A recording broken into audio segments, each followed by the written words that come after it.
Well, you are watching the Camnet Breakfast Thursday edition, Governance and Policy. I'm Patrick Soko alongside Shalon Karimbula.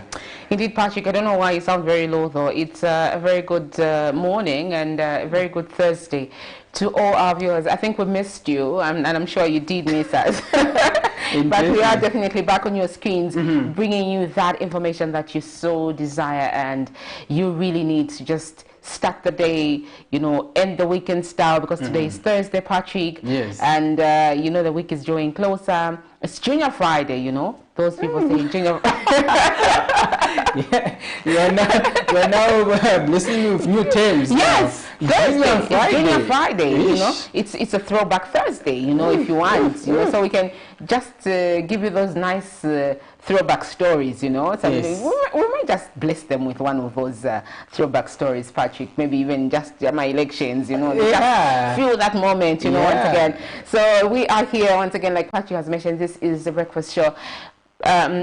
Focusing on governance and politics. We have, I think, 2 interviews, Patrick, that we are expecting to have on this show, and of course we'll be zooming into the headlines as usual, and I promise you that throwback will definitely come. Yeah, it will, you just have to.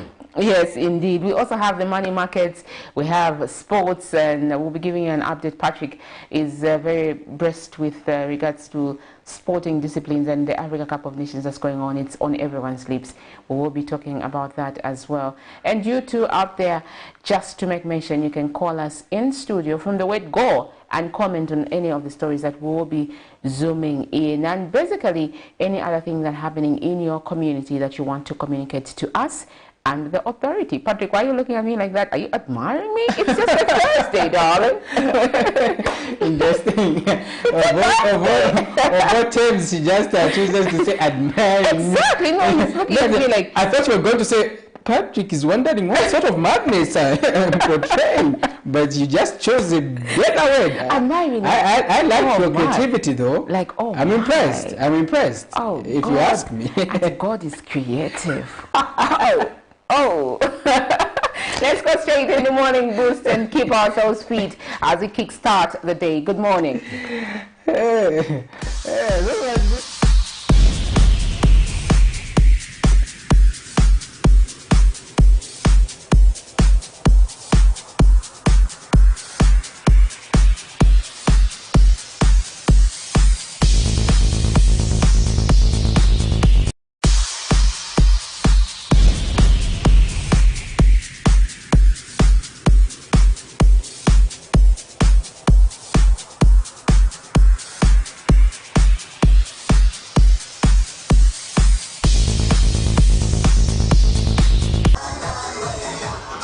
Good morning, viewers, and welcome to our morning boost.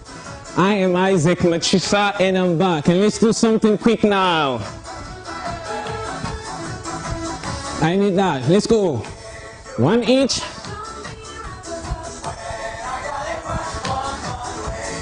Just 5 minutes every morning. You're good to go. Let's go. 1 knee each.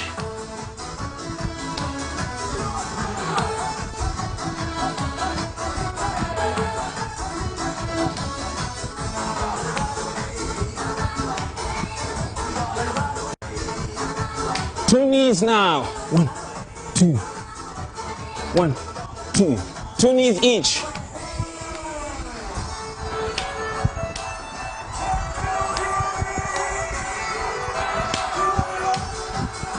Two each. 2.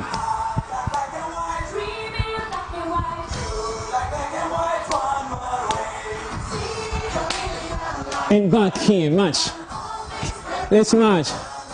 Let's go.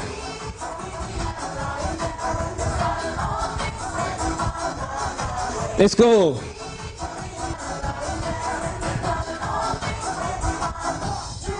Go. Let's go.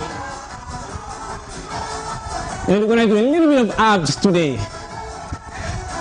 A bit of abs. Let's go. Stay at it. Stretch. All right. Let's do a bit of abs now. Okay? Let's see how many we can do. So I'm going to lie down here. Join me. Come with me.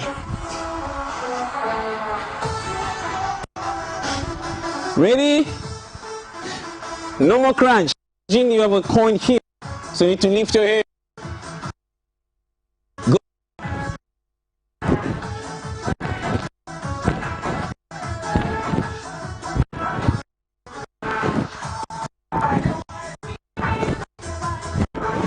Take a break. 10 seconds, 20, no, not 20, 10 or 5 or 15 maximum. Let's go another 10.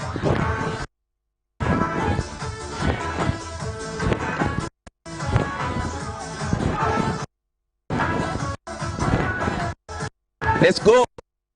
21.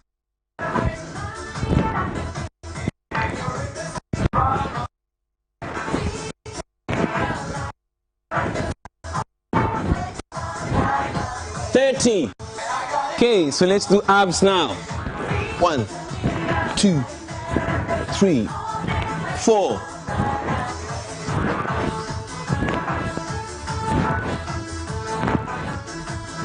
10.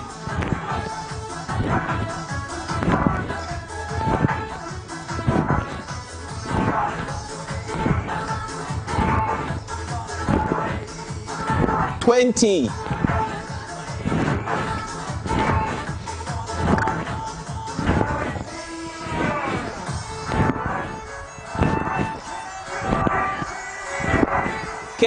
30. So remember, I need to be taking some breaks in between, but I need a straight 30. After 10 abs, take a 10 seconds break or 15. Let me give you my last 10. Let's go. 10, 9,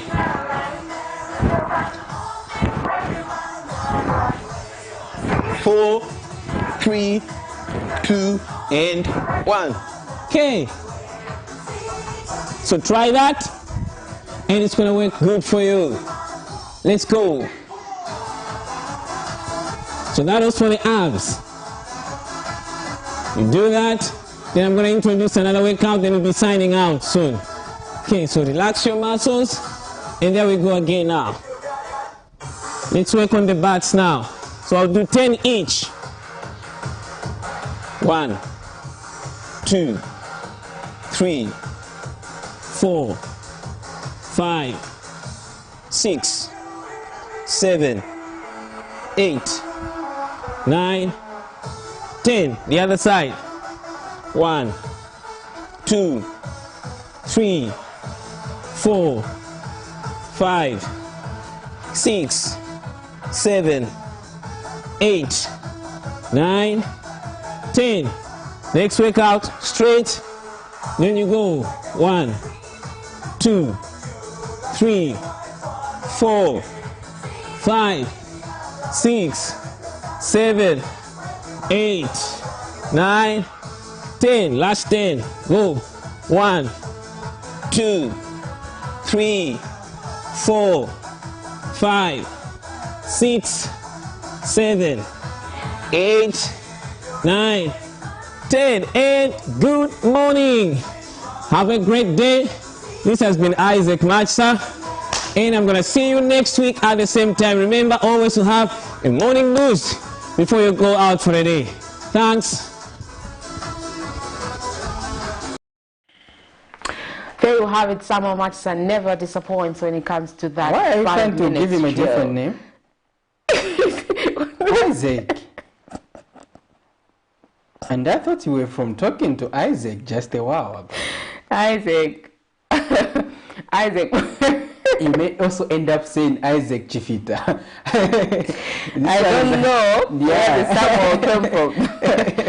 I think there's a Samuel in my mind somewhere. Yeah. You Samuel. There's a Samuel Matete because over the weekend I was talking to Samuel Matete regarding the... I think so. I think so. My games. mind, you know, is trying to tell me, to remind me of something. But however, Mr. Matsa never disappoints there when it comes to his 5 minutes drill in the morning to just help you kickstart the day. Patrick, I promised one time to bring that broadcast of the old BBC man who was doing exercises. I'll find that clip. And I thought you were going to say, we have the clip. No, we don't have it now, but I'll find it. I have it somewhere. Yeah, so we're going to wait for that. Well, in case you're just joining us, you are watching the Camnet Breakfast Thursday edition, Governance and Policy, with me, Sharon, and Soko, just doing what we do best. What did you say? Soko. Okay. If you call yourself Soko, you need to call me Kalimbola. Oh, really? Yes, it doesn't work like that. I can't call you Mr. Patrick. That's what you people say. So I do that. So if you call yourself Soko, you call me Kalimbola. If you call me Sharon, you're going to call yourself Patrick. That's okay, we'll drill. see. I'll see if I'm going to get used to that, Madam Kalimbola. Ish. No, just Kalimbola. It's heavy, though. It's heavy, I know. It's a long name. It's a long name. So the topic of discussion today is unity of purpose among opposition political parties, Sharon. And we saw over the weekend, on Monday, where they had a press briefing, the 7 political parties trying to criticize the government in the 6 months period. And they brought out a number of issues. We singled out one of the participants of that press briefing, and that's the Andiford Banda, the People's Alliance for Change president, who's going to be with us in the studio so that we get to find out more details surrounding issues they were bringing out. Was it an alliance, for example? Is it the yes, we have alliance? To understand. Was it an alliance again?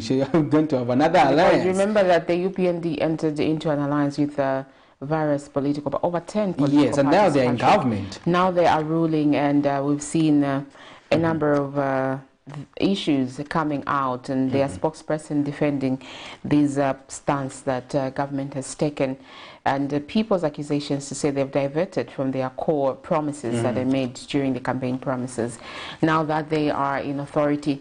But also the 7 political parties that had a joint press briefing, Patrick, on Monday, highlighted a number of issues. Each one had a specific topic to talk about, and there was the issue of tribalism coming into play from NDC.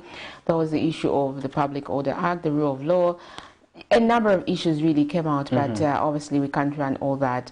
We singled out, like you mentioned, People's Alliance for Change president, and one or two, Kasonde Mwenda from EFF. He also said Sean Tembo was also there, giving out their views with regards to how the UPND has been governing this country for the past 6 months. 6 months is quite a lot of time. It's half a year, Patrick. Yeah, in case you don't know. It is. It's half a year. If it's a baby, they'll have teeth. But not very no, it's a good time to base judgment on, because then it was just 2 months, it was just 3 months. People would say, no, give them time, it's just 3 months. I mean, there was this 90 days issue. People didn't manage to fulfill their promises within 90 days as they did. And also, people were basing their judgment on that over the UPND. They said, no, 90 days, how do you expect UPND to do this? So give them time. But I mean, 6 months. That's about 180 days plus. Yeah, it is. It's a long time.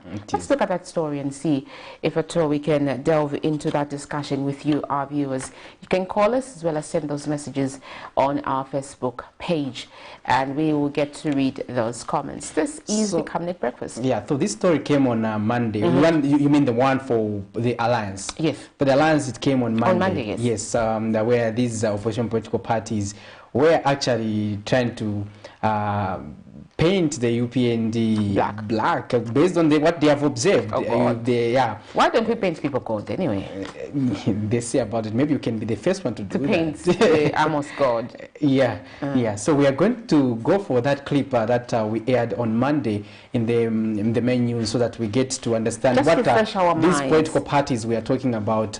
So that you can also contribute to what you think, if what they are saying is making sense to you, and you can add your voice to the topic of discussion there. May we have that clip? Monday, 24th January 2022, 7 opposition political parties teamed up to form a formidable force through a collective press conference to voice out issues of common interest. Among several issues, they cited alleged failure to uphold the rule of law, ending cadarism, reducing the high cost of living, respecting media freedoms, and the need for President Hakainde Hichilema to fire Home Affairs and Internal Security Permanent Secretary Administration Joseph Akafumba and Special Assistant to the President for Politics Levi Ngoma over an alleged leaked audio conversation surrounding the Democratic Party wrangles. The UPND are so complacent. Hence the reason why they are talking about there's no opposition. We would like to challenge President Hakainde Hichilema to take action, for starters, with his youth chairperson Gilbert Riswaniso, following the video that has surfaced where he clearly indicated that he was going to take the law into his own hands. We would like to challenge President Hakainde to show us that he means well and he is different from the past by making sure that those indisciplined party cadres are disciplined, especially when we see a video of a leader of the ruling party threatening violence against the opposition. Democratic Party leader Hari Kalaba underscored the need for impartiality in the fight against corruption. That the fight against corruption is only concentrated on these people who just left power recently, the former regime, and that they appear to have no appetite, the current regime, to fight corruption in their own administration. Because we heard the other day, the president was saying that people are learning how to, there's a clip, learning and teaching them how to fight corruption, and for you to wake up in the morning to go and be part of that class, it means that you are willing. So don't tell us about that story. And I think when we say they don't have appetite to fight corruption in their own administration, I think a case in point is the fertilizer scandal. Kasonde Mwenda, the president for the Economic Freedom Fighters, implores the government to be consultative on governance matters. We strongly feel some of the things the UPND has not been sincere. We've seen what has happened in Delhi. It has been placed under care and maintenance. And what we are having a speculation that is en route to being sold. We know President Hakainde Hichilema has got a past of serious appetite for privatization. But he should know that this time is not a private individual who operates at his own personal whims. This is a country to which all of us have a stake. And we will not allow him to bring this second privatization to this country. New Heritage Party President Chishala Kateka is concerned over the delay by President HH to move to State House. This issue may not seem serious, however, it presents a unique risk of institutionalized corruption and state capture, because now meetings that should be held in state institutions are being held in personal houses, and it ought not to be so. We need to take this very, very serious. Also in attendance included Patriots for Economic Progress President Sean Tembo, National Democratic Congress leader Savoy Imbwela, and United for Better Zambia's Hector Sondo. Patrick Soko, Camnet News. Welcome back. You are watching the Camnet Breakfast, and we were just assuming one of the stories that we had in our news on Monday involving opposition political parties, that we are talking about the UPND in government for 6 months, and they brought out a number of issues. And just now we are going to go to a segment on sports, so that we get to understand what transpired, especially yesterday, because we had disappointments in terms of some of the favorites who were anticipated to win the Africa Cup of Nations being voted out. That was a very sad state of affair in terms of Ivory Coast, if you ask me, Sharon. I think I love Ivory Coast for one reason that may not be very applicable to you people who really love sport and follow it to the latter. However, so you see, those are the games, Sharon. If you see, that were played we had Equatorial Guinea versus the Gambia. The Gambia won and they progressed. We had Senegal versus Cape Verde. Senegal was a better side there by winning by 2-0, and Morocco managed to win Malawi and on Tuesday. You see, this was a very traumatizing event because Malawi also had scored a very good goal, Sharon. It can even stand as the goal of the tournament. And we were backing them, you know. Yeah, and like sadly, us, you know, I felt it to the core. Yeah, we don't have a Southern African nation anymore in the AFCON. Ivory Coast yesterday played to a goalless draw and the match went to penalties. And the Egyptians managed to score all the 5 penalties. Ivory Coast missed one. Yeah, and that was a very, very sad outcome, because Ivory Coast actually had a number of chances during the match, and they played very well. And Mali and Equatorial Guinea was the last encounter over yesterday, where they played to a goalless draw as well. But we saw Equatorial Guinea being the better side in terms of penalty shootout. They won by 6 goals to 5. So we go to the to look at the fixtures going forward in terms of the matches that will be played in the quarterfinals. The Gambia will How many are in the quarterfinals, Patrick? So in the quarterfinals we have we should have 8 nations, because we're doing the round of 16. Okay. So 8 are out. Yeah, 8 are out now. We are in the quarterfinals. We have 8 nations, and that tells us that the tournament is coming to a close. Because on Saturday we are going to have 2 matches. The first one will be between Cameroon and the Gambia. It will be played at 18 hours Central African time, and we are going to also have Burkina Faso versus Tunisia at 21 hours. These games will be played on Saturday, and we are going to see which one will be the better side. Well, the Cameroonians still among favorites, because they are also hosting the tournament, Sharon. Okay. And we have Burkina Faso, Tunisia. Well, Tunisia qualified by chance, if you ask me, because they lost most of their matches in the group stages. But because of those formalities that were some teams which needed to qualify to progress to the next round, they were among those best losers to qualify. Best losers. When we have Senegal and Equatorial Guinea playing on Sunday, that's 30th January at 9 p.m. I'm not sure what timings it is. Yeah, that's Central African time. Yes, Central African 21 hours Central African time, and these are the teams that have successfully gone to this round. And this one will be interesting, Sharon. Egypt against Morocco. These are Arab nations playing against each other, because they almost play a similar type of football. Yeah, so that is going to be another interesting encounter. It's also like a final, just like we saw another match which was likened to a final between Ivory Coast and Egypt. Sharon, that match was intense. I can imagine. I like the way you're saying intense. I can imagine. So you're saying that the match is being the Cup of Nations is being played in Cameroon? Yes.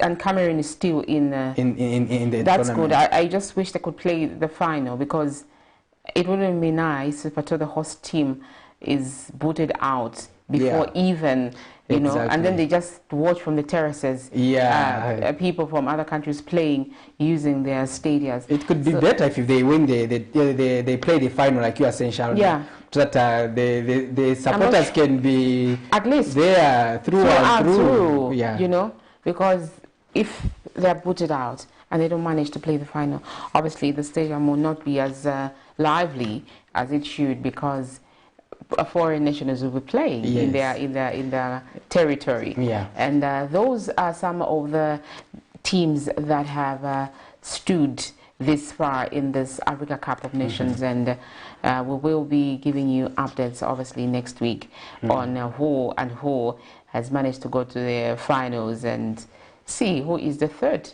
Exactly. Well, just now we are going to go into another interesting segment where we get to understand how our currency is performing which on the Camnet market, and that's we understand the rates. How is the kwacha trending today? Indeed, these are the money markets. The United States dollars is buying at 17 kwacha 62 ngwe and selling at 17 kwacha 97 ngwe. The Great British Pound is buying at 23 kwacha 82 ngwe and selling at 24 kwacha 28 ngwe. The euro is buying at 19 kwacha 88 ngwe and selling at 20 kwacha 27 ngwe. The South African rand is buying at 1 kwacha 16 ngwe and selling at 1 kwacha 18 ngwe. Those are your money markets with regards to Zambia's kwacha and other exchange rates. Yeah, interesting there, because I'm seeing what is trending on how the kwacha is trading, Sharon, is that we have increased by 1 percentage point in terms of. I've noticed. It was from. We've been reading 16. Now it's 17. It's 17. Yeah. So against the 1 US so dollar. Our kwacha has depreciated a little. Depreciated a little. So, but the Minister of Finance has also assured that the currency will stabilize again. So we just hope that it could be within that stable range. Because of 16 kwacha 20, 16 kwacha 20. I think this issue of going to 17 kwacha 90 something way, it's quite something. By the time we realize it will be 20. 20 again. 21, 22. That time would have had money, I'm telling you. Someone give you $100. Interesting. What are other stories, Sharon, we are zooming in? Okay, so some of the stories that we are zooming in this morning. The Chilanga story, Patrick, this is a very important and topical issue that Zambia is yet to experience a storm known as Tropical Anna. And you're laughing because someone on social media was like, why are these cyclones named after women? Because we are not people to play with. Treat us nicely, be warned. Are you distracted? No, I'm not. I think you are distracted because even the way you had started and making those allegations on me and everything, I think you are distracted. I hope we're going to see cyclone showers. Yes, you will. Definitely you will. I actually want some people that next is Cyclone Sharon and be expectant of that. It's a very vicious one. However, this is something that the Weather Department under the Ministry of Green Economy has also been reminding people to say we're going to experience a storm, especially in the southern part of this country. And the rain pattern there, as of yesterday, some of the areas had very, very heavy rains. And not only yesterday, but the other week before even this cyclone was announced, Patrick, they had experienced a lot of rains. And we did a story in Monze urban area, for example. There were really, really bad floods and people's houses were flooded to capacity. Now you wonder, a house that is electrified and having such amount of water in the house is not only dangerous to the owners but the community as well. And now with the threat of this cyclone that is looming between yesterday and the close of this month, so people are on their toes and they are really, really pressed for this cyclone. We hope that it doesn't hit as much as it has hit Botswana. Patrick, you have seen clips roaming around online media platforms of how the storm has really affected Botswana among other areas, and people have died actually. Online media as well as international media have reported that the cyclone Anna has killed a number of people. And so one of the stories that we ran yesterday was the Chilanga storms, that you named the Chilanga storms, and maybe you would like to speak to that, Patrick. Yeah, that's another interesting story because it gets to show how climate change is really devastating our communities.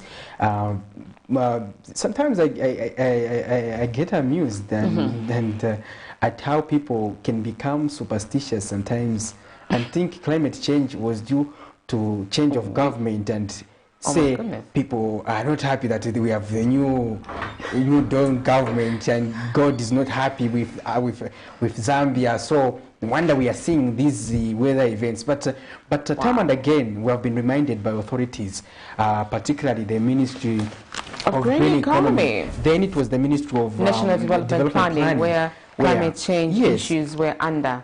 So we have been reminded time and again to say some of the activities we undertake as human beings are not sustainable to the environment because they tend to cause havoc. Because if we don't take proactive measures to ensure that adaptation measures are adhered to, we end up with such risks. And we saw in Southern Province of late, Southern Province has been experiencing droughts of late. And now, because now when it rains now, it over-rains. Yes, because the heavy rains are now causing havoc there, and people are failing to cope, like the Monzi urban story you talk about, Sharon.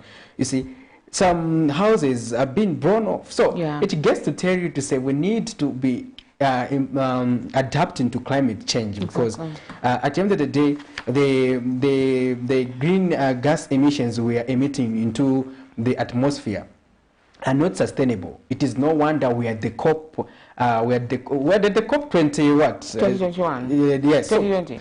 So this, at the COP, they just ended COP. We saw that leaders were making commitments to climate change and mitigation measures.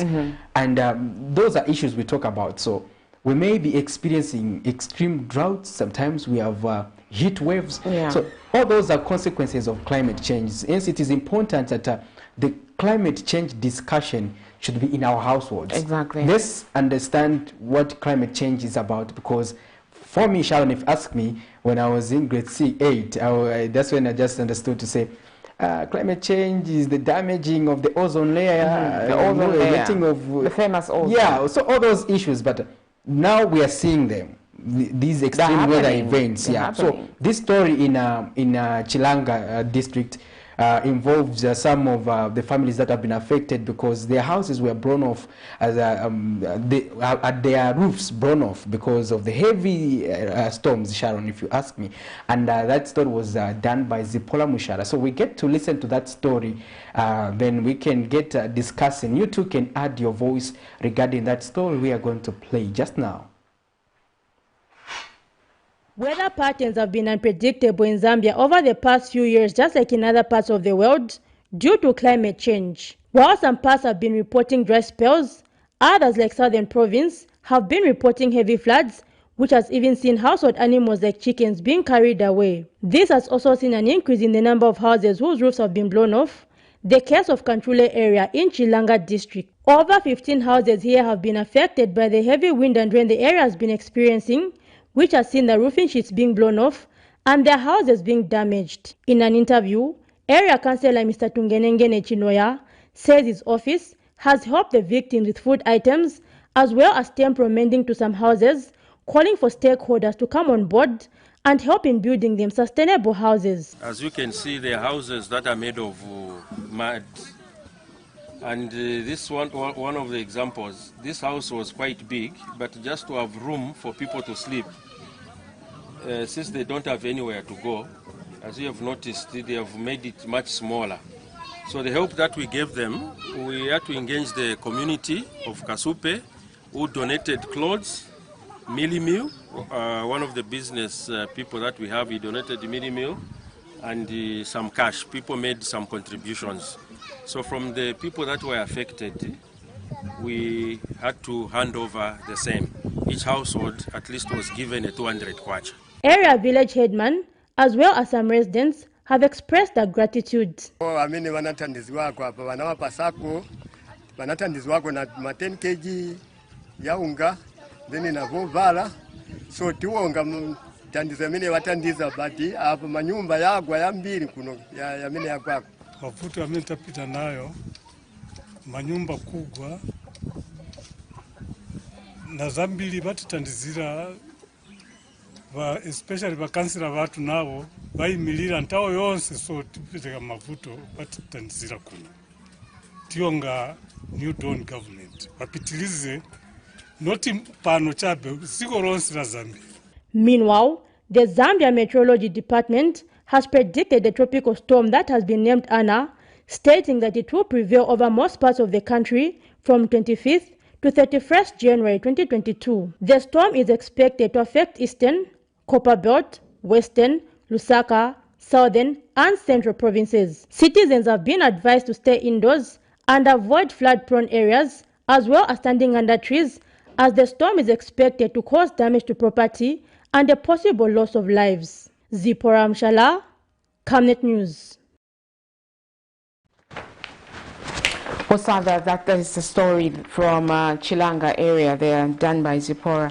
Heartbreaking situation, but like we mentioned, Patrick, issues to do with climate change. And there are many things that we need to do with regards to climate change adaptation. When we are building houses, we need to ensure that we build them to an extent where they will be able to withstand at least certain kinds of weather situations. You know, in an event there's a cyclone, is it going to stand as a house? You know, you can't build a house using mud bricks and expect it to stand a harsh, weather that may come, harsh winds. That is the situation. At the same time, where are our planning departments? There's just need for collaborative efforts from the planning departments, from architectures, because you cannot planning department, I mean the local authority. Then we have private architects who put up buildings. And then we have people from the Ministry of Green Economy, these guys who give us the weather report. I'm always of the view that these play an important role, but they are not fully capacitated to bring out correct information. Why?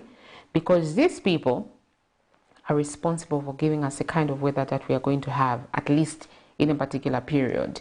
And this will help, one, if at all they give timely information, Patrick, it will help the farmers grow the right crops in a particular area. Why do I say so? Because people will grow plants that may not grow when there is no rain. So when they tell us this year we don't have rains, farmers will plant crops that will stand a certain type of weather. But then we don't have much of that. We start telling people to plant cassava when it's already too late, when their maize fields are already dried up, Because Zambia is a monocropping country, we grow a lot of maize. That's a fact. Even government buys a lot of maize. That's a fact. We can't dispute that. So the issue of diversification is very important, and it's dependent on the kind of weather that we have as well.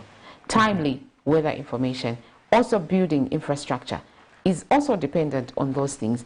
They need to keep updating the nation to say, okay, climate change is moving at a faster rate, so that people, even as they're coming up with these infrastructure developments, they're able to tell, to say, we put Ifshimbi, we put these metal bars, what, not just building the, because really that's a drawback. Yeah. People are sleeping in tents now. Yeah. So those are, like you were saying, Sharon, we have to be always ahead in terms of adapting to climate change.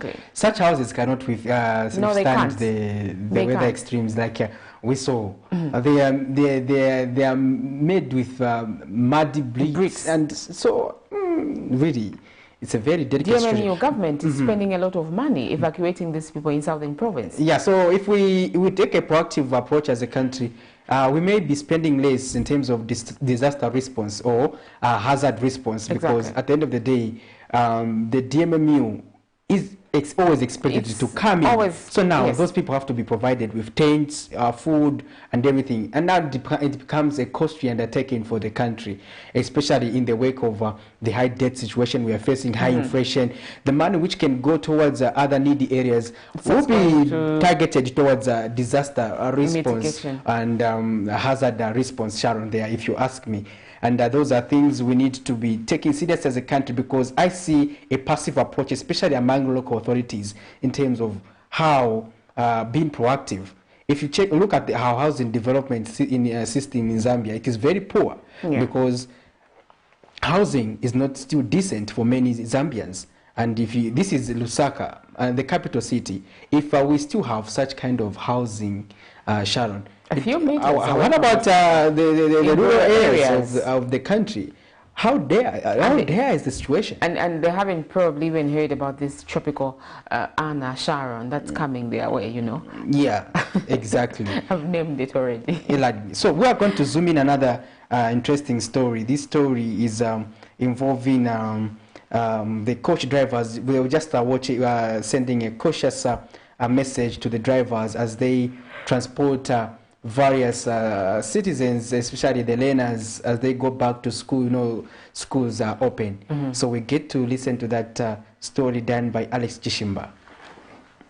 The opening of schools, both general and tertiary institutions, like always, is characterized with a number of activities ranging from planning to payments and high purchasing rate in business places. But for the transport sector, it is an opportunity to generate more profit as the clientele base swiftly grows to double the usual. The coach buses for a long time have played a key role in transporting its passengers as the more opted mode of transport, especially on long distances. With the current road traffic accident statistics of the year 2021, which indicates an increase in road traffic accidents by 3,888 compared to the year 2020. The Coach Buses Drivers Union of Zambia, President Lackford Nkana, has urged its members to remain professional on the road amid his school opening for 2022 academic year. He says this during an exclusive interview with Camnet TV. Is a professional job. So even in this time, as we are in this season of moving the school children, going back to school, and the other general public, travelers, it is our responsibility to see to it that people depart from point A to reach their point Z destination. So I think to my members, you are being reminded about your responsibility. You are being reminded about the mandate that are laid upon our shoulders to say we move the nation. Mr. Nkata has noted the need for refresher courses for drivers to enhance professionalism in their operations. Those people's hopes to reach their destination safely are all on our shoulders as coach drivers. So we will be looking further forward where we will need to sit down with the bus operators, us drivers, and of course the RATSA to see how best we can work together to see to it that drivers are going through trainings and refresher courses, always to refresh their mind, to remind them about their responsibilities. He has also advised drivers to avoid road racing, a common vice that poses a danger to both passengers and threatens the transport sector in general. Alex Shimba, Camnet News in Lusaka. There you have it. That's the story from the transport sector there, where the coach drivers union just are urging their members to be cautious on the road. As you already know, Sharon, Zambia has also not been doing fine in terms of combating road traffic accidents. Indeed, they remain high. Mm-hmm. And it was just making sure that they be cautious, especially on the road in the wake of the rainy season. Sometimes we see an increase in the number of road fatalities, and we also see the incidents of road racing where these motorists, they try to compete. Okay, the one was going to reach on time in Lusaka. Overtaking, unnecessarily issues, overtaking, and you end up causing accidents. Mm-hmm. And in the wake of children opening schools, especially the young ones, it's important that road users are courteous to one another. Mm-hmm. You know, the road is not only for cars, it's also for motorists, for pedestrians rather, and also cyclists. So you need to be courteous to these people. When you're driving a car, you need to be aware that you're not the only one on the road. Mm-hmm. You need to be aware that there's a cyclist as well, and there's also a pedestrian, and mostly pedestrians are the ones that fall victim Mm-hmm. of these accidents. The Zambia police has been releasing Mm-hmm. statistics with regards to this, and also the Road Transport and Safety Agency, which are not so good, especially during weekends, holidays and stuff. We have quite a number of incidences that happened, but also they have also taken it upon themselves to heighten surveillance when it's such issues, holidays, you know, like Christmas, Easter period. The Road Transport and Safety Agency takes it up to just increase surveillance and ensure that drivers on the road adhere to these road traffic rules. Yeah. I want to find out if we do have some of the text messages on our Facebook page so that we can get to see how people are responding to us there. We are going to take that scroll so that we can understand those people who are following the program and participating. Sharon, another interesting story that happened that was before the courts yesterday is a story involving the famous PF cadre Max Chongo, who was facing charges for assaulting someone. Big brother dropout. Yeah, he is. He is. And we also have the state and Davis Mira issue, where the state was saying that was being accused to say they were pushing Mr. Mira to say, if you don't tell us the source of your funding, we're going to persecute you. Source of funding for the campaign vehicles that were used. Yes, yes. So that story there was in court yesterday.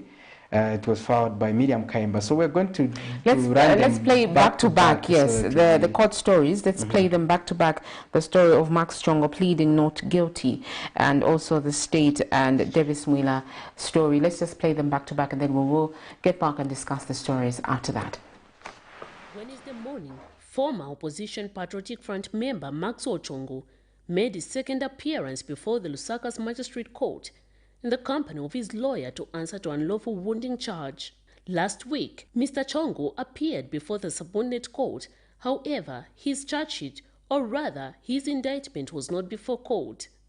According to a statement issued by the police, the accused is alleged to have attacked two people, namely Richard Nyambe, by inflicting a deep cut on his left ankle, and Innocent Nyambe by inflicting a deep cut on his stomach whilst using a machete.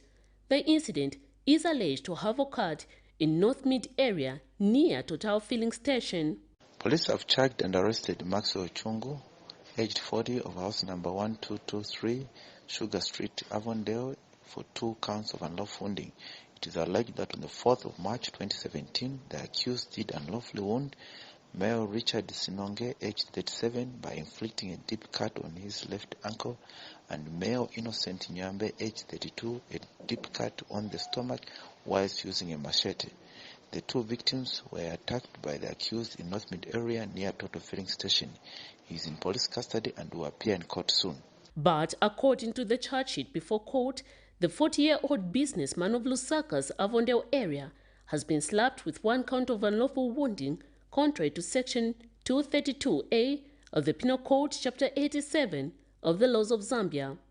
Mr. Chongo, who was arrested in December 2021 by the police on the said charges, is alleged to have on the 4th of March 2017 wounded Richard Nyambe. The accused, who appeared before Lusaka Magistrate Tandosa Chawala this morning, pleaded not guilty to the said allegation, leaving the court to adjourn the matter to the 8th of March 2022 for possible commencement of trial.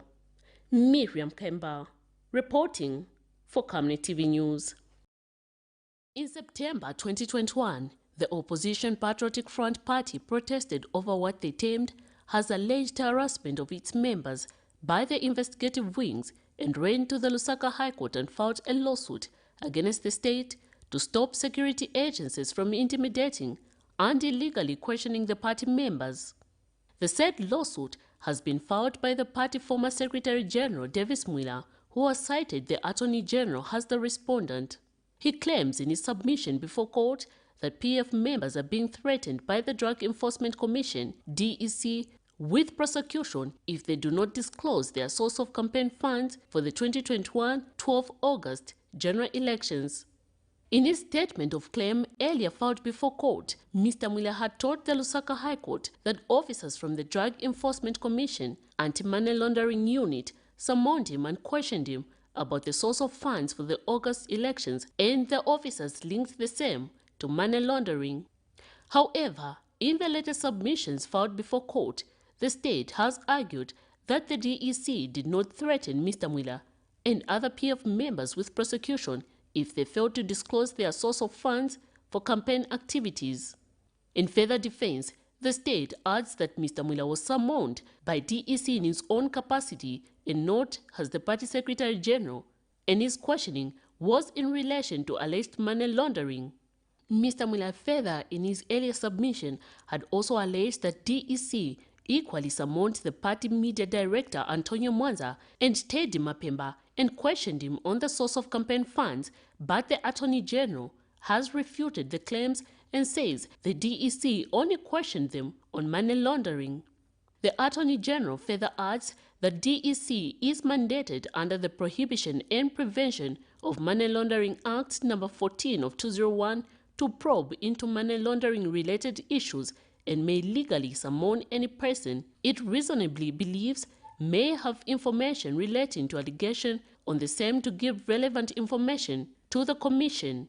On the other side, Mr. Mwilaini's submission before court insisted that the funds used in the elections was not money laundering and will prove so at trial, thereby claiming that the state pays the PF damages for intimidation and harassment of its members. The party is also seeking damages for mispresentation and defamation of character following allegations by DEC that the PF source of funds was linked to money laundering. Hearing of this matter continues before the Lusaka High Court. Miriam Kemba, reporting for Camnet TV News.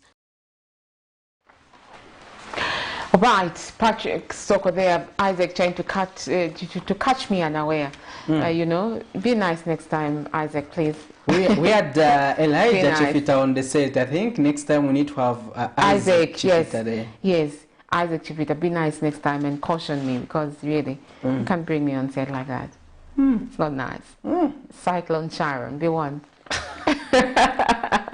Interesting. So those are the court stories that we had yesterday regarding the court processes and the Davis Millers of that world.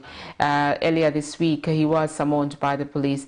This issue, wangu court, Davis Miller. Yeah. He was summoned just this week. But I think he has also been summoned in the past. If you recall. Yes, he has been summoned in the past. Oh, okay. If you recall. But earlier this week, he was appearing before the police at Charleston Police Station, where he was being questioned in connection with motor vehicles used during the campaign period in the 2021 general elections in Luapola. Yes, so na papati ya wangwe the law enforcement agencies are really up to the task, you know, making sure that justice prevails as soon as possible, so that he's either freed from all these accusations, or if at all he's on the other side of the law will take its course. Not to speak more on this, because I may be cited for, you know, predicting judgments. But overall, the opposition have been suggesting that the fight against corruption has been single-handedly being bulldozed and targeted at the PF. Do you have an opinion on that? No, but I think we had an interview with one of the guys from the UPND Alliance who are saying it's not that the government is following the Patriotic Front. They are the people who are in authority. And anyone who was in authority and has been accused of misappropriation or corrupt practices, they will be followed. There's no way you come and follow an innocent Sharon to say you were corrupt. How? You know? Then I think if you ask me about that, I think the other aspect to look at is if you have an idea of, for example, you are seeing some ministers under the New Dawn government, I think you can also report, because you can also be a whistleblower and help them prosecute issues just now and then. So I think sometimes also law enforcement become limited, because, for instance, for them to dictate this corruption, it is usually a challenge, unless someone brings it to their attention, unless someone reports to say, I suspect that this person might have acquired wealth illegally, so probably you may consider trying to investigate their source of wealth. That way, I think you make their work easier. But we have also seen that we have the formulation of integrity committees in the anti-corruption in various government institutions.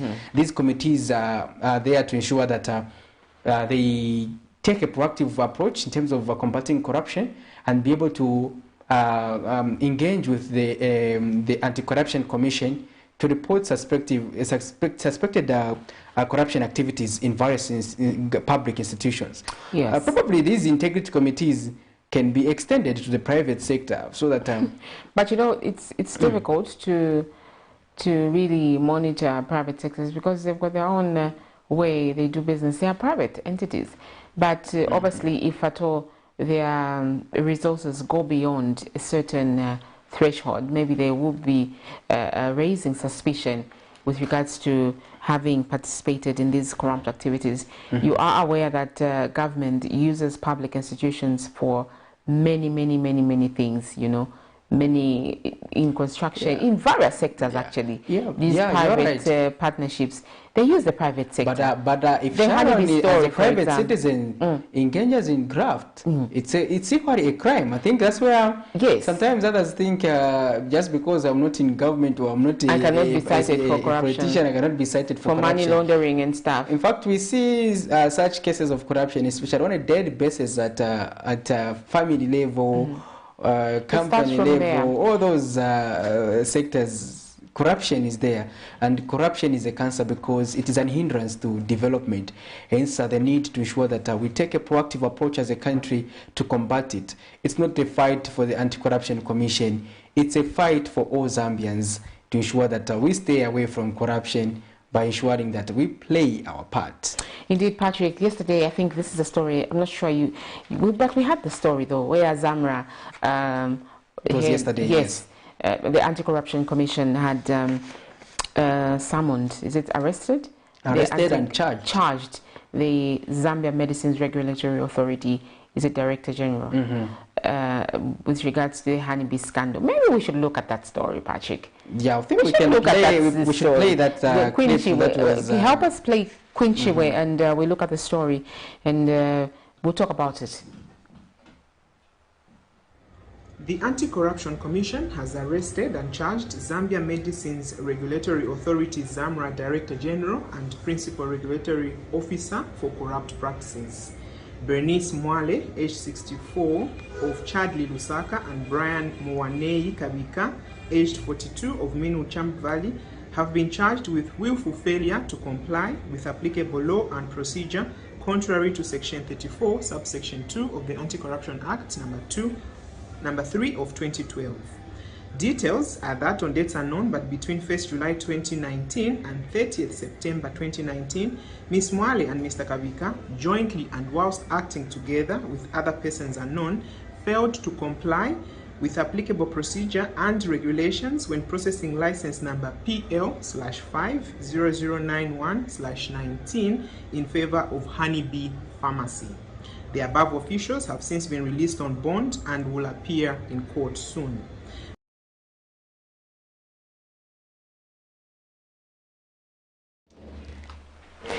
There you have it. That was a Quinchiwe with the story involving the ZAMRA directors there in terms of the honeybees scandal. I think it is in connection to that story that trended, especially in the year 2021, where the citizens expressed concern that beginning 2020, Patrick. They were subjected to substandard medicines, substandard expired goods, and when you look at the same pharmacy, Honeybee, it was not something that people are expected government to contract and bring in all those medicines. And this issue has been on and off, and it's still before the courts of law, and many people are being brought on board with regards to investigations, and the authorities really taking keen interest.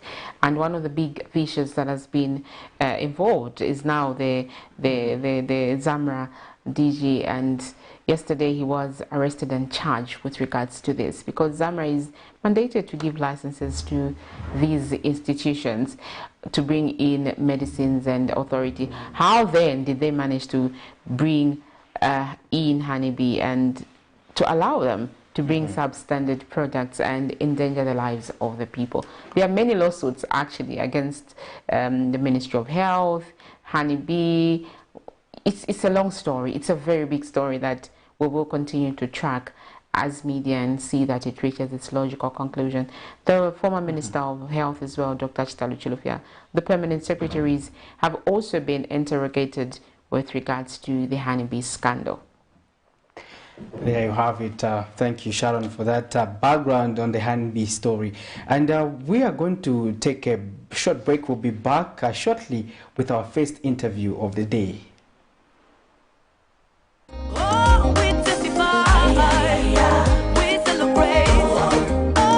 Hello Hello, I'm Deborah Lukalu, all the way from South Africa. You are watching Camnet channel, not just another channel. God bless you. Stay tuned.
And bananas. Work and wait, and this what you've been praying for.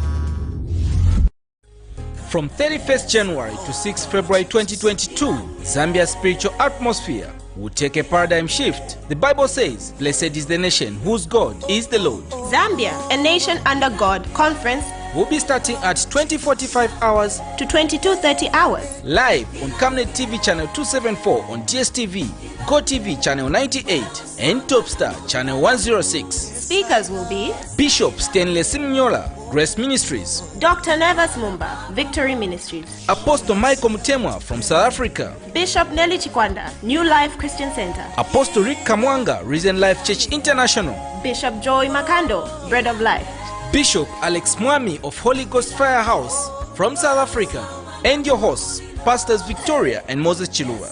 Camnet Television, not just another channel.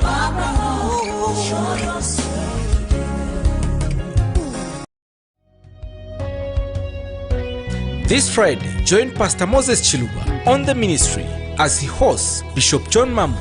People have made mistakes. I've made mistakes. I've gone before the food bench and they said, "Look, I made a mistake, I'm sorry," because there was misgiving. All I'm saying is that we cannot afford the young ones, upcoming clergy. They will be worse if at all we don't put our house in order. The same politician that we call to these services, they look at us as a bunch of junk. We don't mean anything. At exactly 20:45 hours, only on DSTV channel 274, GoTV channel 98, and Topstar channel 106. Camnet TV is becoming big and better. You can now watch Camnet TV wherever you are around the world, simply by downloading the Camnet TV app.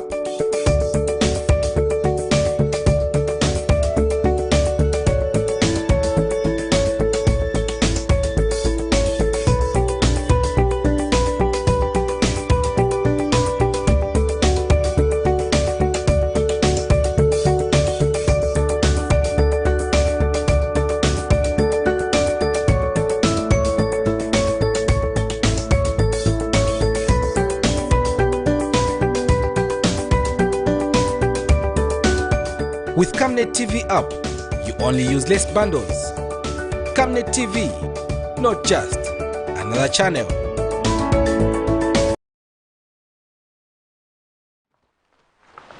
Welcome back. You are watching the Camnet Breakfast Thursday edition, Policy and Governance, with me, Patrick Soko, and Shalon Kalimbula. We've been unpacking a number of stories on Zooming the headlines, and a number of stories have been discussed. And you too can add your comment on our Facebook page, as well as call direct into the studio. We are also going to be interrogating another issue, which is unity of purpose among opposition political parties. To help us discuss that, we are going to have People's Alliance for Change President Andy Ford Banda, who is our guest, to help us discuss this issue. They were holding a press briefing on Monday, where they were discussing various issues pertaining to things they think were going wrong under the United Party for National Development administration 6 months in office. And some of the issues point to the issues of cadarism, where we have seen some people with cadre mentality trying to push their way into the systems in terms of the public, into the public facilities like markets and bus stations. And just last week we also saw the Inspector General of Police, Lemmy Kajoba, conducting an inspection on public facilities to ensure that they are rid of cadres. But you know, after Zipporah went to cover that story, Zipporah Mshara, immediately the IG went. Someone was telling her that actually we still have cadres who come to collect money. It should be 300 kwacha every day. They say they come from. This is a committee that was formed at the party secretariat. So those issues and others were things that prompted the 7 opposition political parties to actually come out and condemn this act. Sharon, if some of the political parties included the People's Alliance for Change PAC, Patriots for Economic Progress, PEP, and Sean Tembo, we also we also had the New Heritage Party, Chishala Kateka, the NDC, Savoy Emboila, as well as the Sondos of that world, Hector Sondo. He was also part of the press briefing, and he also highlighted his own and mentioned to say this administration has already started attacking media houses. We're not sure where he based his accusation on, but during his statement he had pointed out a number of issues and a number of incidences that would actually mean that this administration is attacking the media 6 months into office. And these are some of the issues that led to people actually going against the previous administration that they were highlighting. And to them, as the 7 political parties, they feel they have already started taking us back where we are coming from. We didn't want these things, and they are taking us back. So that actually prompted them meeting as a consortium of political parties and just talk about these issues. We're not sure if the authority heard, though, because there was a huge defense that came from their spokesperson, Dr. Daniel Shimonza, who said, we appreciate, though, their effort to offer checks and balances, but let them offer them holistically and truthfully and not based on assumptions, and just assuring the nation that the party in power really has not diverted from its core purpose of ensuring that people's lives are better as they rule this country. So basically those are some of the highlights from that press briefing, Patrick, which was held on Monday. And that is our topic of discussion, because also, Patrick, you are aware probably that questions were raised to say, okay, is this another formation of an alliance? You know, that's how the UPND started. Exactly. That's how the UPND started. And if I ask you, who is going to be the alliance president? The alliance president, we saw some pictures last week roaming around social media, you know, flying all over, where Harry Kalaba was meeting various political parties. And when that press briefing was announced, I wasn't shocked. I was like, oh, Kalaba indeed, he has managed to pull this political, because this is a slogan that they use, Kalaba, you know. Kalaba. So he managed to organize these people, to convince them to say, okay, guys, let's just speak out. I'm not sure really if at all that's what he was doing, but we saw, I think, about 3-4 pictures of him meeting Sean Tembo. He met Saboy Emboila. I'm not sure if at all he met New Heritage Party, but he met other political party leaders. And soon after that, there was this announcement on Sunday to say, no, tomorrow, 24th, there will be this press conference. I was like, oh, perfect. This man, indeed, never forgets. It's Kalaba. But I like the creativity, because the name itself says Kalaba. Meaning, No, Kalaba meaning before he coined the surname. He coined the surname because Kalaba means he forget. Like which surname gani? Each member of the surname. Labalaba. Like we just forget people. Yes, exactly. Forgetful birds. Yes, now, but you have to be creative and coin a surname, which is Kalaba. Meaning never forget. Like diffusing the name. Diffusing the name. I would have advised him to even change the name to Talaba. No, he would have just said Talaba. Not Kalaba. Harry Talaba. Harry Talaba. Yes. That would really sound something else. But anyways, indeed, that was Harry Kalaba and his members, his crew. But there are a lot of political parties with potential there, and I don't think they would want to be under the shadow of anyone. If you ask me, Mr. Tembo, if you ask me, Mr. Banda, if you ask me, Chisharagateca, it would be a non-starter if you ask me. Indeed, because each one of them brings a wealth of expertise to the table. If you talk about Chisharagateca, she's a very intelligent woman, offers credible checks and balances. She's one woman you would want to read on. If at all she issues a statement, you just sit down and just look at it, read. It's not malicious. It's basically neutral and based on facts most of the times. She's an intelligent woman. She's independent. So I don't think she would want to be Budo. She's got her own way in which she wants this country to be governed. Also, when you talk of People's Alliance for Change, a youthful president, I'm not sure he is a youth, but he's youthful. He's been there. He was on the ballot in 2016. Maybe then he was a youth. 5 years later, he may not be a youth, but still, he's a youthful president, and I don't think he would want to be bulldozed. He has his own ambitions. If you remember, Patrick, PAC, PEP, Patriots for Economic Progress, was also part of the alliance, but they booted out on prior to the elections because they didn't want to be bulldozed. But do you want to take that call? Yes. Hello, good morning. Good morning. Tell us your name and where you're calling us from. This is Les, from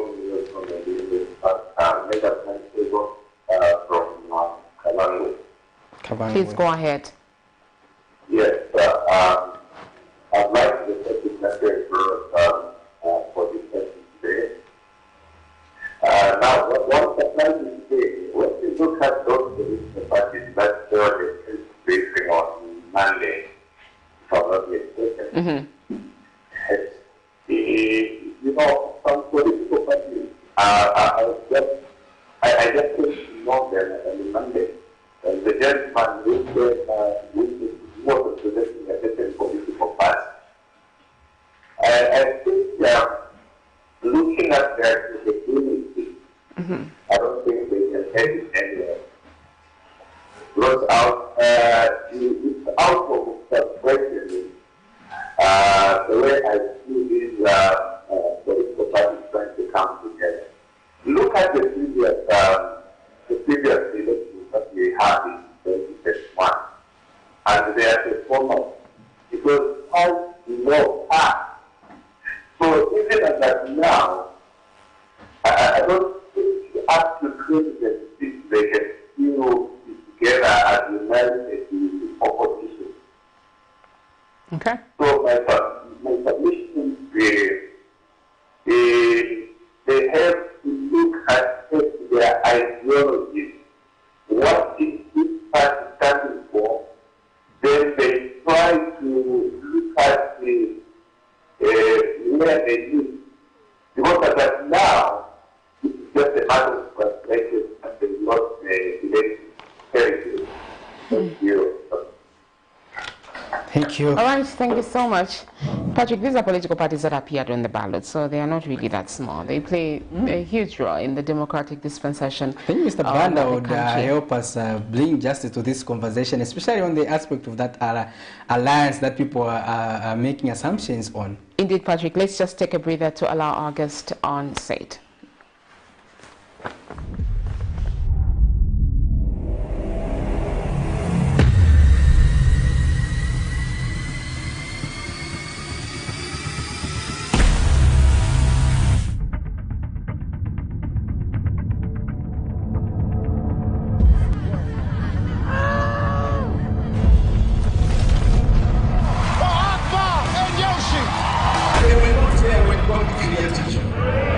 The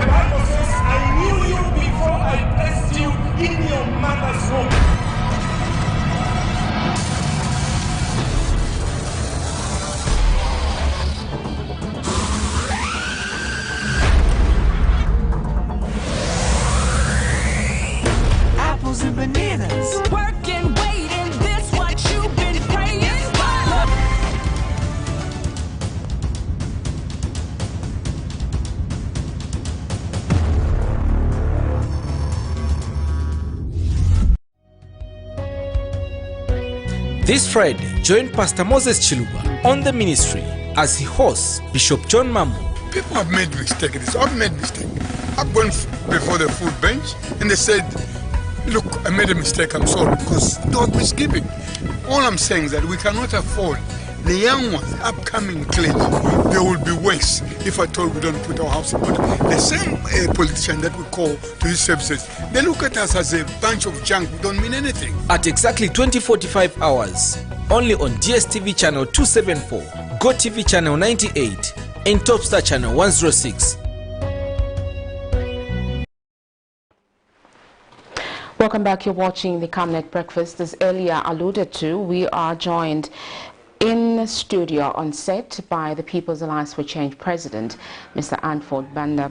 Quite an instrumental youthful leader to just help us discuss a number of issues. He is part of the 7 political parties that held the press briefing on Monday earlier this week.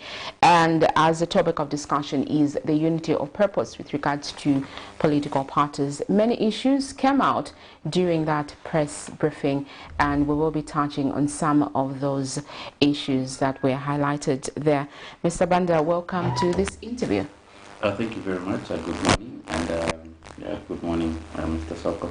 I always ask that, is this your first time? Did you have him during the verdict time? No, he didn't. No, we didn't have Mr. So this is your first time in studio here? Yeah, unfortunately. How does it feel?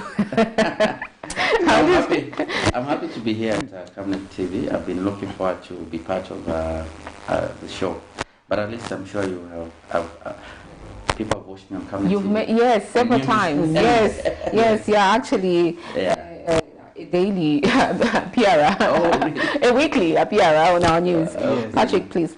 Yeah, interesting. Now, Mr. Banda, we want to start our conversation with the theme of our topic of discussion, unity of purpose among its political parties. We want to draw it from the Monday press briefing. What was that all about? I think it's important to demonstrate as leaders that when it matters the most, we put aside our differences and speak with one voice.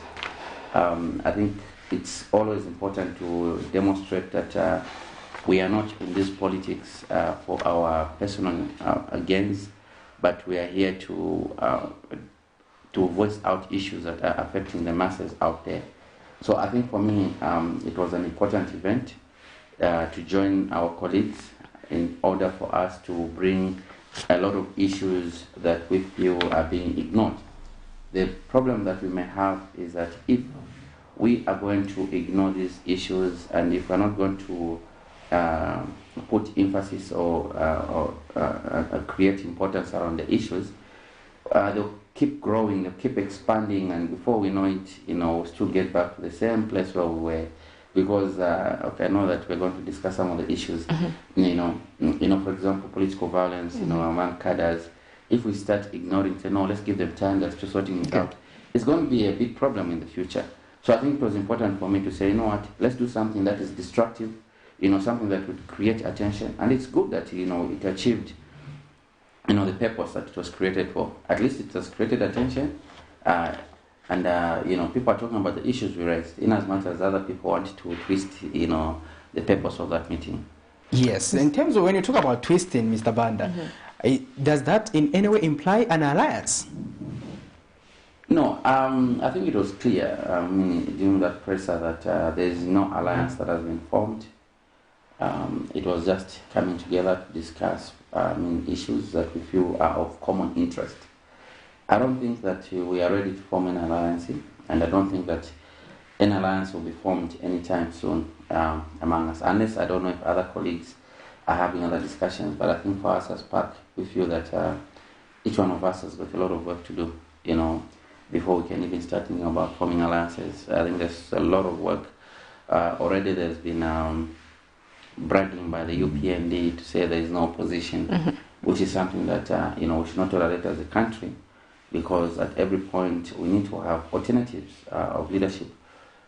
We as citizens must ask ourselves, say, what if the UPND messes up in the next 4 years? Who and which political party are we going to vote for?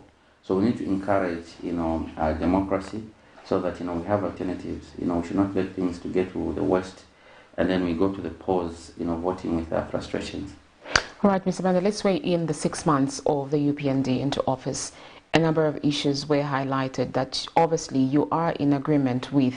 You may have picked on one issue during that press briefing, but other political leaders as well brought out some of those issues.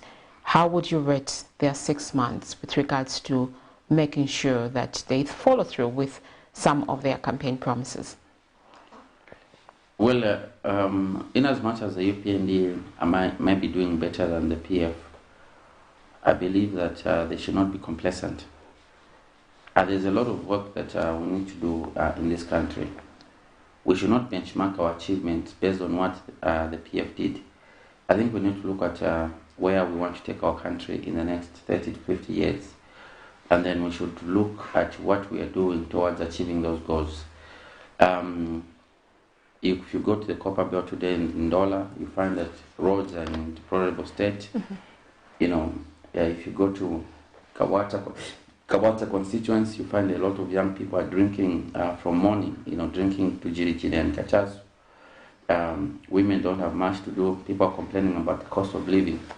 So we are concerned as part that, you know, the UPND would boast too much about their achievements. We're not refusing to say they have made some level of progress, but I think I wouldn't want to be in the shoes of the UPND, because if I was in the shoes of the UPND, it would mean that during our tenure, especially the first 5 years, there's no sleeping, and there's no time for us to start talking about paying retirees who actually, are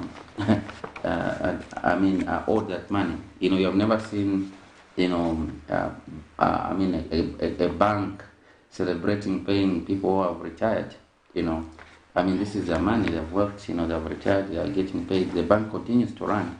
So I think the UPND must focus attention more on where we want to take our country. And actually, they need to share that vision with us to say that, okay, for the next 10 years that we hope to rule this country, this is where we want to leave the country, and you should be judging us based on what we're doing towards achieving this goal, not what they are doing better than the PF. We all know that, you know, there was a mess, and that's the reason why people voted for change. So let's forget about the mess and let's focus in the future. Okay. Interesting. Talking about the fight against corruption, you as opposition political parties are suggesting that there's been persecution. But how is persecution, considering that even the People's Alliance for Change was concerned in the past that there has been a lot of corruption based on the reports that we had heard in the past? Yeah, I mean, we've seen that, yes, of course, I mean, PAC was concerned about corruption, and actually we are not very satisfied with how things are moving at the moment. But what we're just saying is that if there's any accusation of corruption within the UPND, we expect the same force that is applied on the outside people to be applied within the UPND. The president did indicate that, you know, his ministers are being taught how to steal. So meaning that he is aware that these people are attending classes and very soon they'll be graduating, and yet he has not, put in any measures. I think what we expect is not just lip service. Mm-hmm. We expect the president to show action. It doesn't matter, I mean, if he can fire a minister 6 months after elections. I mean, it won't show bad about his choice of minister. It will actually show that, you know, he's firm and that he wants nothing but the best, you know, from the people that are working for him. So what we're just saying is that it will look like persecution if the opposite side of people, I mean the people that are in the opposition, including the PF themselves, are being persecuted, and yet when there is accusations of corruption, we don't even hear the State House responding, especially if it's within the UPND, to just dispel or to assure the people to say no. State House has looked at this issue and there's nothing. There's been that issue of the fertilizer saga. We didn't hear State House, dispelling that, whether it's true or not, and we expect the president to take action, before these ministers and officials graduate from the school that they're attending. The school of corruption that they are attending. Okay, so this clearly shows there's no political will. Or would you have another word to use to describe the whole situation? Well, the political will started well, but the action is slow, because political will must also be accompanied by action. Yeah. So we're not seeing much action from pronouncements. That is our concerns, and we are about 6 months after the UPND, and we just have about 4 years before the next election, because by the time we're getting 2026 January this time, I think we should forget about them doing anything. So we are hoping that they will do magic between now and then. For us as PAC, and I hope other colleagues, the idea is that we need to make the UPND work. We don't want to be in a situation where we have people in government that were crying to be in government and then they just go there to sleep. Banadili are bonzo, so they need to chew that bone. And to chew that bone means that they have to work. So our job is to make sure that the UPND are working. I'll give you one example. Just weeks ago, we did bring to the attention of the nation, that there's no information that is coming from the Small and Medium Enterprise, Development Ministry on SMEs. There was no Facebook page, there was no Twitter or website. So a lot of entrepreneurs were blank. But as of today, if you check, the Small and Medium Enterprise now has got a Facebook page. They're trying to share information. The minister was on TV last night on another platform talking about his ministry. It shows that our checks and balances are working. In as much as we are not convinced about whether that ministry knows what it's doing, but we can congratulate them for making progress. In trying to disseminate information and in trying to follow through what we are advising them. So that is what we hope to see in every corner. People should not take our criticism as a way of because we don't like the UPND. For us, we don't want the UPND to fail because we cannot afford to let our people go for another 5 years hungry, complaining about the cost of living. Our fear is that people might lose hope in the governance system, and then we will just have fools ruling us in this country. Talking about the high cost of living, do you think there are some policies contributing to that? And is there a way that they could have been avoided, considering that Zambia is facing a debt burden? And coupled to that, we have been experiencing a double-digit inflation. Yes, there are policies that are causing the high cost of living. And one of the policies is the increment in the fuel prices. And also, obviously, probably too much uncertainties, in the economy. Yes, we believe that could have been avoided. The only way that you can avoid that is to have a proper ministry of small and medium enterprise that is working, not a ministry that is sleeping, so that it can accelerate, which is what the minister said yesterday, to accelerate the building of entrepreneurs, which is not what we are seeing on the ground. Because what we need to do is to make sure that there is a clear direction in the wealth distribution of this country. As of today, we have not seen any deliberate policies, that are being pushed to ensure that Zambians, start taking things that they are able to do. The reason why there are no jobs is because you go to block making is being done by foreigners. You go to chicken rearing is being done by foreigners. And then there's no platform of ensuring that we build small businesses that are going to take care of block making through cooperatives. They're talking about cooperatives, but we're not seeing that happening. So now, if we cannot distribute the wealth equally, it means that we cannot increase the tax base, because the point is that we need to make sure that we boost the buying power. When we boost the buying power, we are automatically boosting the tax base. Because when a lot of people are able to buy things, it means that, the little things that you're buying, whether it's sugar, salt, it's meal, there's a tax component there. So that is how we can avoid to start getting money from fuel and ensuring that, people, are getting, are paying taxes, indirect taxes, one or the other. Then we also have the issue of export. As of today, we have not seen any massive pronouncements about how Zambia is going to be an export country, looking at our geographical location of about 8 countries that surround us. What targets? Because by now, we should have been told to say that, when we went to the Congo, This is what we discussed. This is what we want to work with the Congo, want to work with the Congo on. You know, when we went to Malawi, this is what we discussed. This is what we want to work with Malawi on. And, you know, in all these areas, you know, he's met presidents of Botswana, Zimbabwe, you know, and other countries. So we need to see progress. But if the complacency is going to continue, I'm afraid that in the next 4 years we'll still be here talking about the same things. The communication part. Justifying that they are doing whatever they're doing. Communication part. Do you think they need to work on their communication part? I think it's they're not availing information to the public. Okay, fine. I mean, we need information, but we also need to see that things are happening. You know, we need to say, oh, have you seen that initiative? It's by the UPND government. Have you seen that initiative? It's about the UPND government. But we are not seeing much. I mean, a lot of people, I mean, when we speak like this, we're not speaking on our own behalf. We are speaking on behalf of a lot of people. A lot of people are saying things are slow in the economy. You know, things are not moving. And this is 6 months. We hope this will just take 2 months after the elections. It has been 3 months, 4 months, 5 months, 6 months.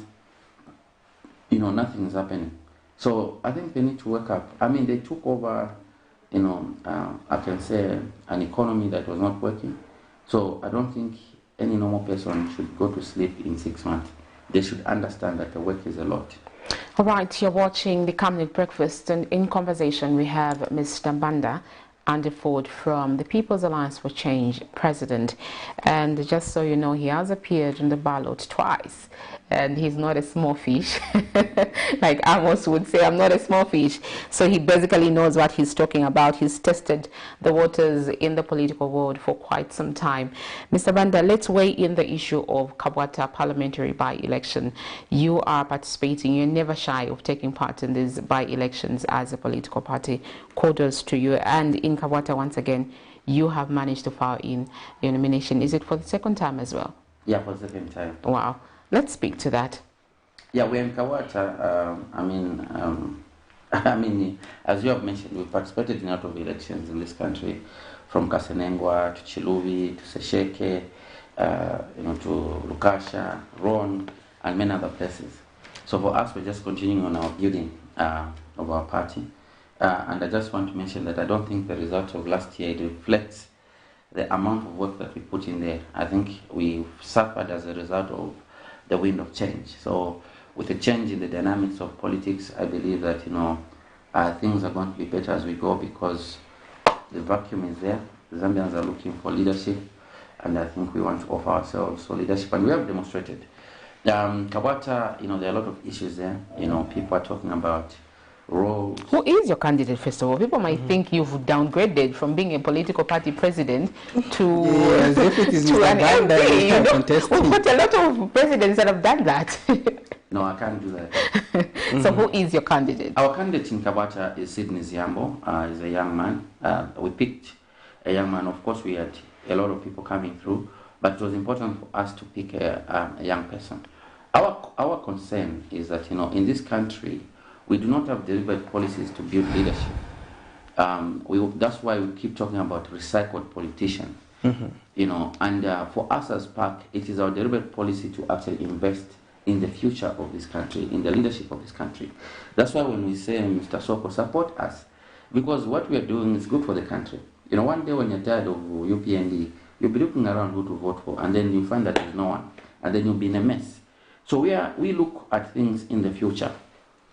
You know, we're looking at things in the future. So Sidney Ziambo is our candidate for Kabwata, and we, the People's Alliance for Change, are asking you, the people of Kabwata, I'm sure you've seen us in Kabwata, you've heard us make the noise in Kabwata with Tiko Sesa. You know, we're asking you to take the young man to Parliament so that he can build. In the next 5 years, you have more experience, and you can give him more responsibilities. And this is how we should build our country. You know, we should not just wait for people to be 50, 60, 70 for them to go to Parliament. Let's invest in the youth. And investing in the youth means that the people of Kabwata must vote for a young person who is Sidney Ziambo. Now, talking about the issues that are affecting our people in Kabwata, there are a lot of issues affecting people in Kabwata, you know, that have to do with drainages, some roads in some parts of Kamlanga, Chilenje, Kamala South. You talk about, you know, toilets, especially in Chilenje here, you talk about sewer systems and whatnot.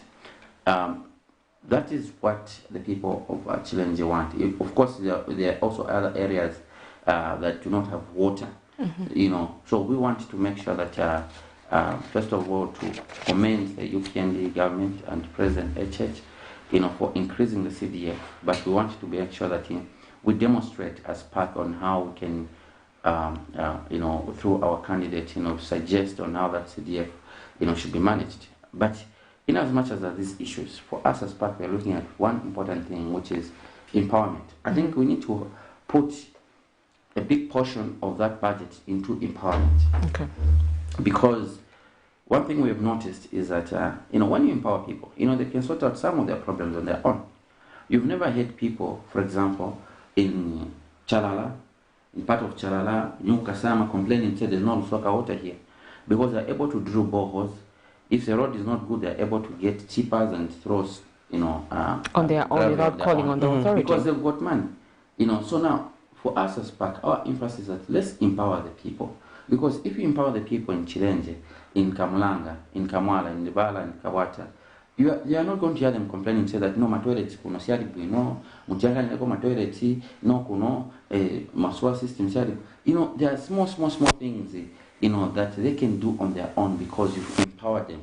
So they will not come back to the government time and again to ask for this, to ask for that, to ask for this, to ask for that. If they go to Chilenje clinic and they find that there's no medicine there, they will not complain. They will just say, I'll just buy from the chemist because I've been empowered, I've got the money. So empowerment for us is a key issue. From the time that we launched PAC in January 2016 up to now, empowerment has been the biggest topic that we've been talking about because we know that it can sort out a lot of issues. When we go to the villages for campaigns, you find that there's a community school, they want to put windows, they want to put roof there. They're asking, please, school. But when you look at it deeply, if those people in the villages were empowered, with resources, you'd find that, community schools will be built without any problems because they've got money. So that's the reason why we are saying that, in Chilenje and, in Kamlanga, in Kawata, Kamala South, and Livala, what we need to do is that even half of the budget must go towards empowerment.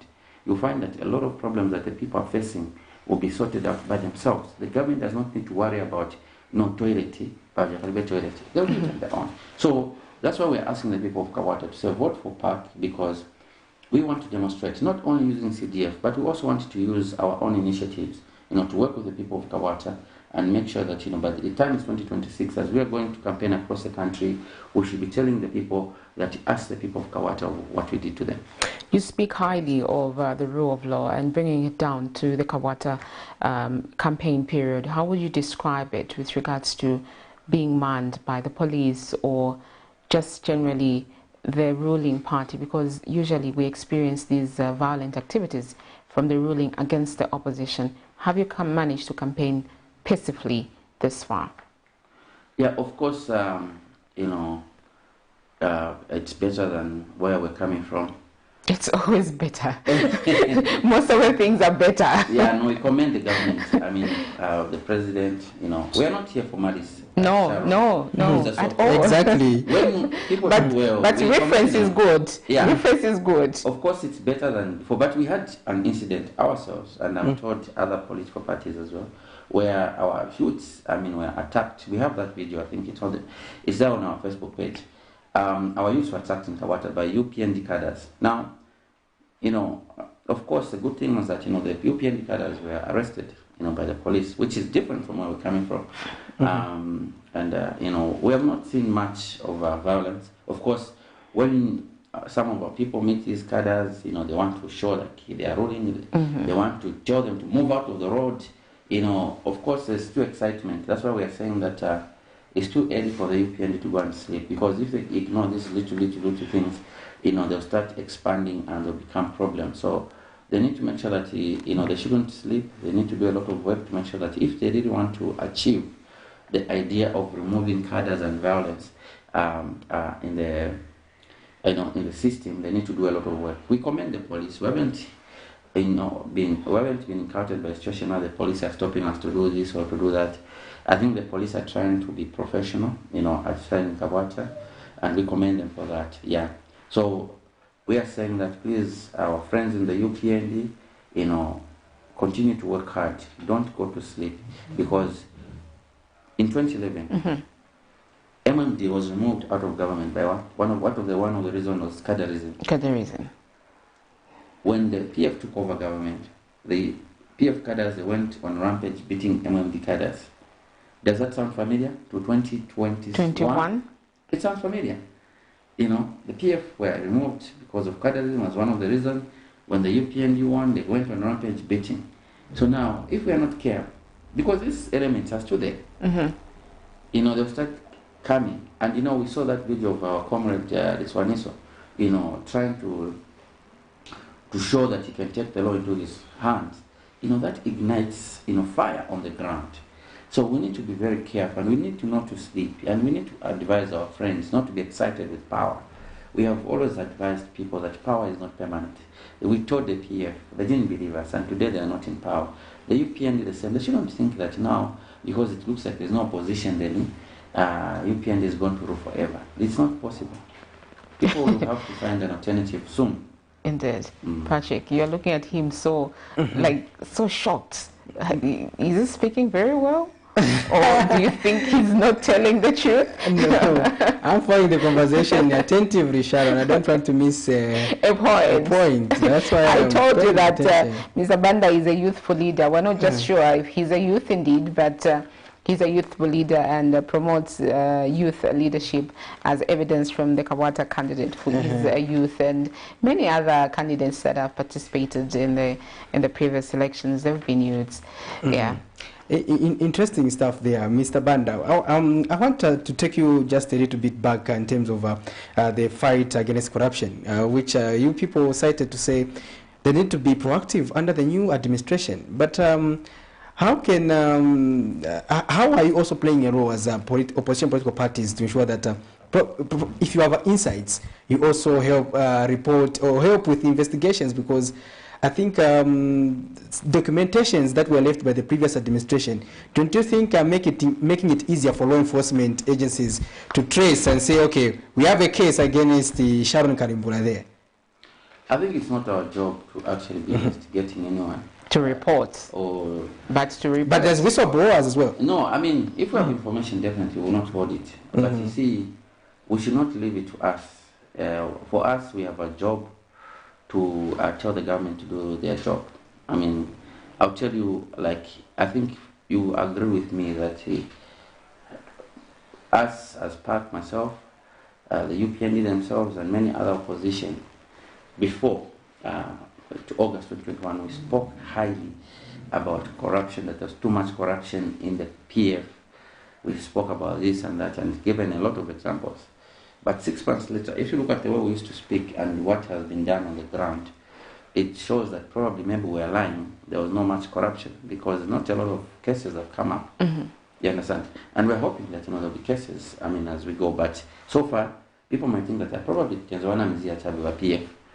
Because if you're talking too much like that, you should be able to show, to say, we knew what you were talking about. So here's the situation and what not.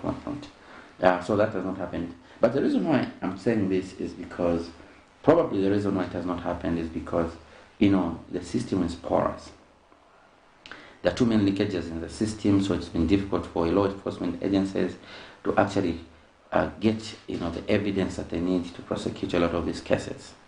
So what are we saying? What we are saying is that the UPND must not, go to sleep, because they need to tighten the system. They need to bring in reforms that would help to ensure that future cases are properly captured at a point of happening. So now we have seen that reforms are not coming at a fast rate.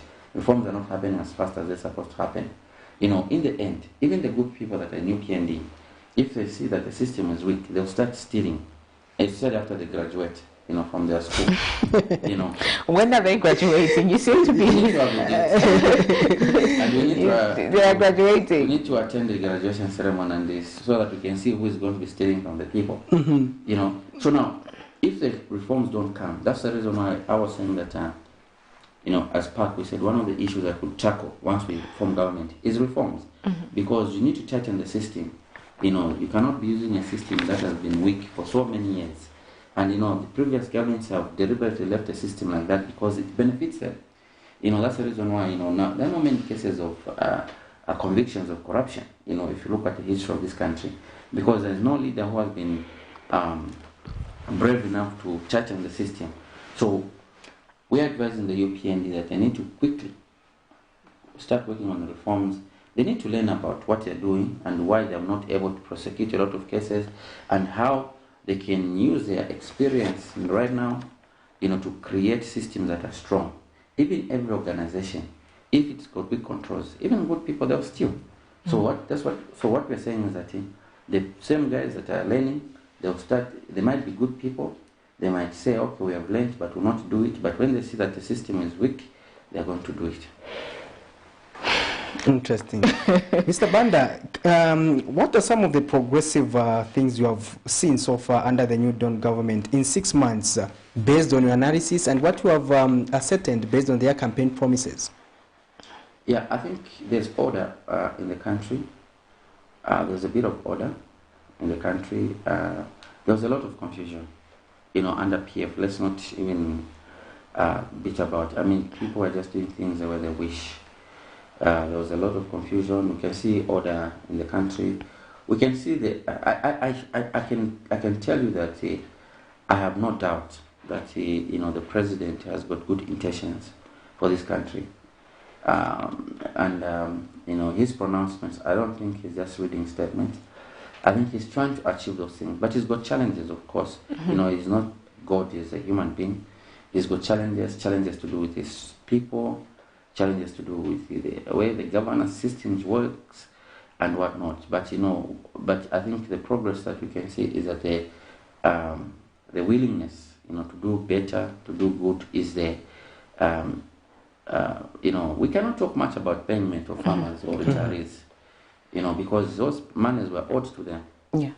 That is a normal operational issue, because, if we insist too much about paying of farmers and retirees, the PF will come in and tell us, this government is paying farmers and retirees, but they're not building any roads.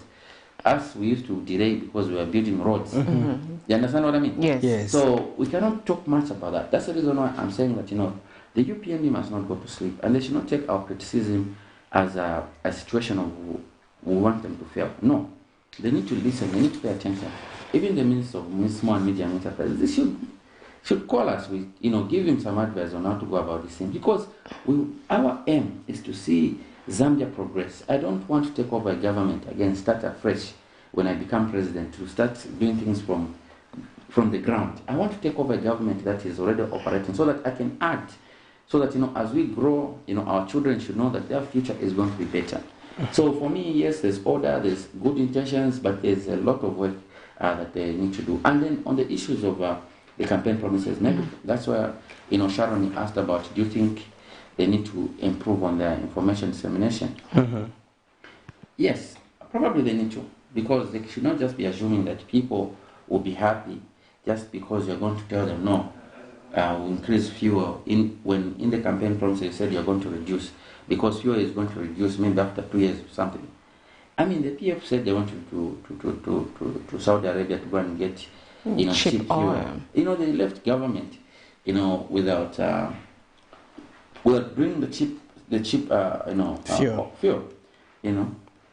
Then you have a situation where they said no, they're going to empower people to start exporting goats to Saudi Arabia. The PF left government without fulfilling those things. So people still remember to say that how sure is this government going to how sure are they that they're going to reduce fuel in the next 2 years?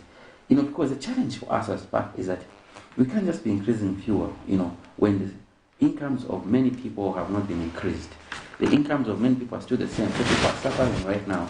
They want to, they need to afford these things. Can you imagine, for the next 2 years, they should be, going through the same things of, things are expensive, things are expensive. The UPND government themselves, President Akande Chilema himself, he promised the people that once he forms government, the cost of living is going to go down.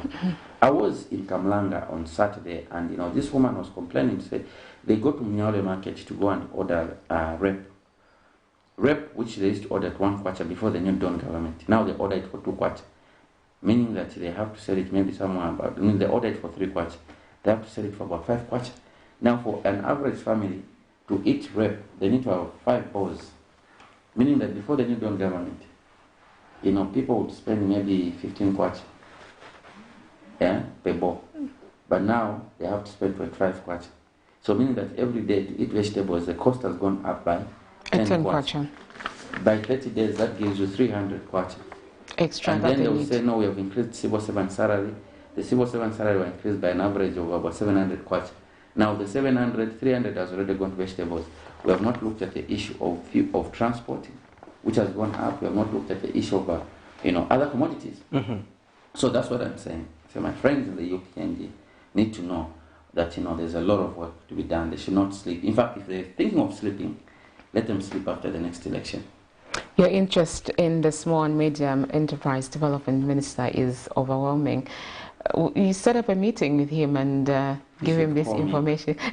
Maybe he doesn't want to take pictures with you so that people will see it. The opposition is the one who is directing. Mr. Banda is disputing that governance is about. When you're in leadership, you need to be humble, because at the end of the day, what you need is to achieve the objectives. Okay. You get the point? Yes. Be humble. Don't be too pompous to show that I'm in authority. I'm in authority. I'm a minister. What is it telling me? Yeah, an opposition leader who lost the election. Yeah, who lost the election, and they got less than 1%. So they need to, when you're in leadership, if there's something that we're going to be strong about when we form government as PAC, is the issue of consultation, even people that we don't agree with. That is democracy. Yeah.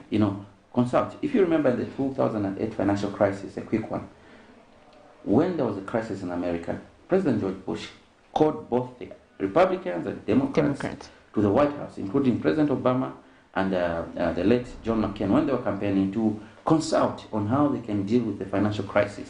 So when you want to achieve things, consult widely, even with people that might not agree with you. Because indeed leadership is not personal, it's about the development of the country. Your concluding remarks, Mr. Banda, as we close this interview. Yeah, first of all, we just want to say that it's the responsibility of all of us as citizens to make sure that the UPND government are working. Let's not overpraise them. There's a lot of work to be done, and we need to remind them, all of us, including the praise singers, the people that support UPND. You need to remind your government that it is yours. There's a lot of work to be done. So we hope that we can move into that direction. And the last but not the least, I think the president needs to slow down on his trips. I think we need to make sure that he slows down on his trips. These are the things that he condemned when he was in opposition, and we are going to condemn them. He's not going to be traveling like, he doesn't need to cut down costs. The cost-cutting issue must start with him. Gotcha. There you have it. We've been talking to Mr. Handford Banda, the People's Alliance for Change president. The conversation we had was about a unit of purpose amongst the opposition political parties. It was part of the 7 opposition political parties who had a press briefing to talk about issues they identified as being challenges under the new government in 6 months. There you have it. Sharon. Well, thank you so much. We've been in conversation, like Patrick has mentioned, with People's Alliance for Change President Handford Banda, and he's talked about a number of issues, including the Kawata parliamentary election that's going to be in February, the first week of February, Patrick. Yes, and they are in the campaign mode with his candidate, Mr. Sydney Ziambo. We have a Ziambo here at Camnet TV.